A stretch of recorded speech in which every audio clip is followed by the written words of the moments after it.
जय श्री राम किसान भाइयों, अगर आपने अगेती गेहूँ बो रखा है और आपके खेत में गेहूँ अच्छे से जर्मिनेट हो चुका है, अब आपकी गेहूँ से अच्छी पैदावार निकालने के लिए किसान भाइयों हमें फसल में ऐसा क्या करना चाहिए।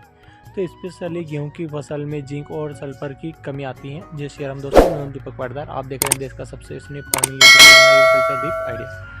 अभी तक चैनल को सब्सक्राइब नहीं किया है, प्लीज़ चैनल को सब्सक्राइब करें और ज़्यादा से ज़्यादा अन्य किस्म का वीडियो शेयर करें। दोस्तों, इंडिया में चाहे कौन सी भी ज़मीन हो, चाहे कितनी भी हाई पीएच हो, लो पीएच हो, या चिकनी मिट्टी हो, बालुई मिट्टी हो, कैसी भी मिट्टी हो, तो जिंक और सल्फर की बहुत ज़्यादा कमी होती है।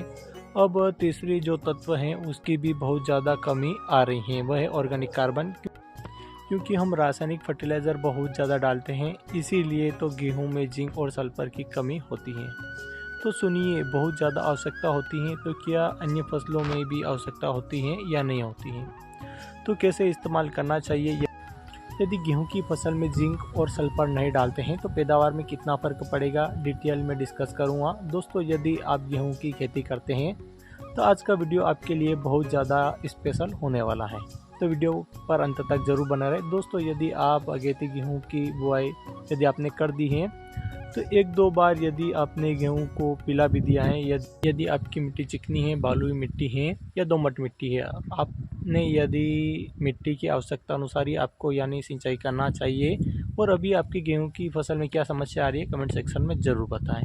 यदि आपने गेहूं की बुआई कर दी है और जर्मिनेशन अच्छे से हो चुका है, तो अब उनमें ज़्यादा से ज़्यादा फुटाव करने के लिए, क्योंकि जितना ज़्यादा फुटाव होगा उतना ज़्यादा कल्ले की संख्या देखने के लिए मिलेगी और उतना ही ज़्यादा धान की तरह सेम सिचुएशन होती है। यदि गेहूं में जितने ज़्यादा कल्ले निकलेंगे उतनी ज़्यादा फुटाव होंगे और उतनी ज़्यादा बालियाँ निकलती हुई देखने को मिलेगी। यदि ज़्यादा बालियाँ ज़्यादा निकलेगी तो पैदावार भरपूर निकलने वाली है।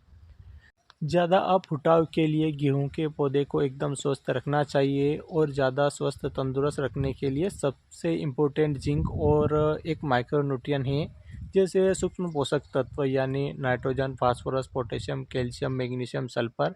इनकी इतनी आवश्यकता नहीं होती है जितनी, यानी इनकी बहुत कम आवश्यकता होती है। लेकिन जिंक की कमी से दोस्तों नुकसान बहुत ज़्यादा होता है कि फसलों में फुटाव देखने के लिए नहीं मिलेगा। यदि हम गेहूं की फसल में स्पेशली जिंक के फायदे की बात करें, शुरुआती अवस्था में जैसे ही आप पहला पानी देते हैं, आप देखेंगे कि फसल हल्की है और ज़्यादा पत्ते नहीं हो रहे हैं, तो पौधा है वो एकदम हल्का दिखाई दे रहा है, तो उसमें जिंक की कमी होती है। पौधे में यानी पीलापन आ जाता है, यानी पहला पानी देने के बाद सबसे ज़्यादा यदि कमी आती है तो वो आती है जिंक की कमी। इसलिए पहले पानी में यूरिया के साथ जिंक मिलाकर डालते हैं, चाहे वह जिंक 33% वाला हो, 21% यानी चिलेटेड जिंक हो, लेकिन इस्तेमाल ज़रूर करते हैं। इसीलिए कहते हैं कि पहले पानी में यदि जिंक की कमी ना आए तो पहले पानी में पानी के साथ देने की बजाय आप उसे यानी स्प्रे कर दीजिए, ताकि मेहनत भी ना लगे और रिजल्ट काफ़ी अच्छा मिले। दोस्तों, प्रकाश सिलेक्शन के लिए, प्रोटीन सिलेक्शन के लिए जिंक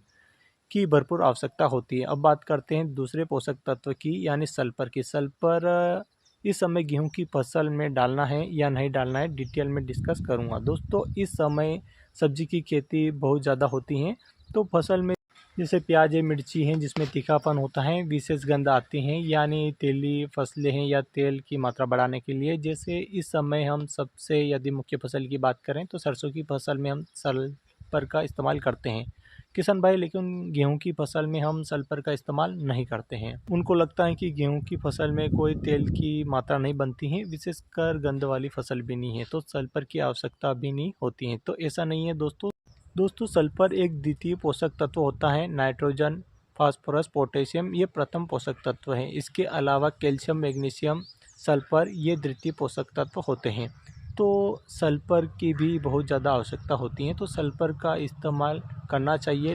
लेकिन कुछ किसान भाई गलती कर बैठते हैं, यानी बिजाई के समय ही बेसल डोज डालते हैं, उस समय यानी डीएपी, यूरिया, एनपीके का इस्तेमाल करते हैं, तो उनसे भी बिजाई कर देते हैं। लेकिन सल्फर को नहीं डालते हैं, क्योंकि सल्फर हम डालते हैं सरसों की फसल में, वो भी बेंटोनाइट सल्फर। गेहूं में नहीं डालते हैं, यदि डालते भी हैं तो 1-2 kg, क्योंकि ज़्यादा आवश्यकता नहीं होती है।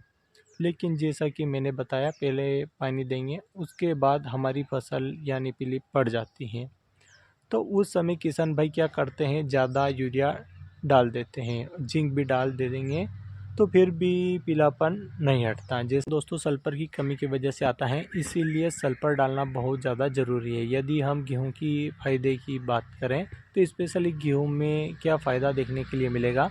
दोस्तों जैसा मैंने आपको बताया, क्लोरोफिल बढ़ाने के लिए, प्रकाश संश्लेषण की क्रिया कंप्लीट करने के लिए, यानी पौधा प्रॉपर खाना बना पाए, तो इसके लिए नाइट्रोजन, जिंक, सल्फर, मैग्नीशियम इनकी एक प्रॉपर आवश्यकता होती है। तभी प्रॉपर तरीके से पौधा हरा भरा रहता है। और जिंक सल्फर बहुत ज़्यादा कमी होती है, इसलिए सल्फर आपको पौधे में हरापन रखने के लिए और पौधे को स्वस्थ रखने के लिए सल्फर की आवश्यकता होती है। नॉर्मली एक तरीके से बात करें दोस्तों, सल्फर एक तरीके का फंगिसाइड, इंसेक्टिसाइड और मिटीसाइड का भी काम करता है। कोई किसान भाई यदि स्प्रे नहीं करते, गेहूं में कभी भी डिजीज़ ना आए, रोगों का अटैक ना हो। और आजकल गेहूं की फसल में बहुत ज़्यादा रोगों का अटैक होने लगा है, कीटों का अटैक होने लगा है। तो उन सभी का प्रीमियम यानी प्रिवेंटिव बचाव के लिए हमें सल्फर का उपयोग कर लेना चाहिए। जिंक की कमी होने से गेहूं में रह चूसक कीटों का अटैक होने लगता है। सल्फर की कमी होने से रोगों का अटैक होने लगता है, जिससे तना खराब होने लगता है, पत्तियां में कई प्रकार के स्पॉट आने लगते हैं। इसलिए किसान भाई फसल में जिंक और सल्फर दोनों की आवश्यकता होती है, दोनों का ही इस्तेमाल करना चाहिए। एक गलती बिल्कुल भी नहीं करना चाहिए। अब इस्तेमाल कैसे करना चाहिए, तो इंडिया में तापमान कहीं पर कभी भी बहुत ज़्यादा होता है। जैसे अभी भी बहुत जगह पर गेहूं की बुआई नहीं हुई है। और हम ऑल इंडिया की बात करें तो अभी बिजाई बहुत जगह नहीं हुई है, थोड़ी लेट होती है। तो गुजरात में भी नहीं हुई है। जहाँ पर गेहूं की बिजाई नहीं हुई है, उन्हें फर्टिलाइज़र डाल रहे हो, चाहे यूरिया डाल रहे हो बिजाई के समय, यानी डीएपी डाल रहे हो, एसएसपी डाल रहे हो या एनपीके डाल रहे हो, तो उन सभी के साथ में आपको बेंटोनाइट सल्फर का इस्तेमाल करना चाहिए।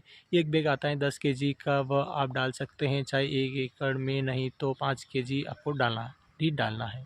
उसके बाद में यदि आप बिजाई कर दीजिए, सल्फर नहीं डाला है, तो पहले पानी के साथ में आपको क्या डालना है, तो ऐसा फर्टिलाइज़र जिसमें सल्फर और जिंक दोनों आ रहा है, वह है जिंक सल्फेट। तो पहले पानी के समय आप इसे डाल सकते हैं, जिसमें सल्फर और जिंक यानी दोनों अलग अलग नहीं डालना पड़ेगा, एक ही आ जाएगा। जैसे यूरिया डाल रहे हैं उसके साथ में आप जिंक सल्फेट, ताकि सल्फर और जिंक दोनों की पूर्ति हो जाए। इस तरीके से दोनों तरीके के फर्टिलाइज़र एक ही फर्टिलाइज़र से मिल जाएंगे। दोस्तों यूरिया आप अपने अकॉर्डिंग कितना भी ले सकते हैं। आगे हमारे और भी डिटेल में वीडियो आएंगे। पहले पानी में क्या देना चाहिए, यानी आप जो भी फर्टिलाइज़र डाल रहे हैं, यूरिया कितना भी डाल रहे हैं, उसके साथ में जिंक सल्फेट, यदि आपको जिंक सल्फेट 33% वाला मिल सकता है तो कम से कम 5 से 6 केजी लेना है। और यदि जिंक सल्फेट 21% वाला मिल रहा है तो 10 केजी आपको प्रति एकड़ के हिसाब से डाल सकते हैं। तो पहला पानी बहुत ज़्यादा नहीं चलाना है, यानी लिमिट मात्रा में चलाना है। तो खाद डालने के बाद आप रिजल्ट देखेंगे, शानदार फुटाव होंगे और सीधा सीधा बढ़वा नहीं होगा, यानी फुटाव गुच्छों में देखने के लिए मिलेगा और ज़बरदस्त रिजल्ट आपको देखने के लिए मिलेगा। जिंक और सल्फेट का पहले पानी में कोई भी खाद डाल दीजिए, ताकि जिंक और सल्फेट आपको यानी ज़रूर देना है। फिर उसके बाद में कमेंट में ज़रूर बताएं कि यानी ये डालने के बाद आपको रिजल्ट कैसा मिला। यदि हमारे द्वारा दी गई जानकारी आपको अच्छा लगी, चैनल को सब्सक्राइब करें, वीडियो को लाइक करें और ज़्यादा से ज़्यादा किसान भाई को शेयर करें। तब तक के लिए safe and safe can take care. जय हिंद, जय भारत, जय सांवरिया सेठ, जय श्री राम।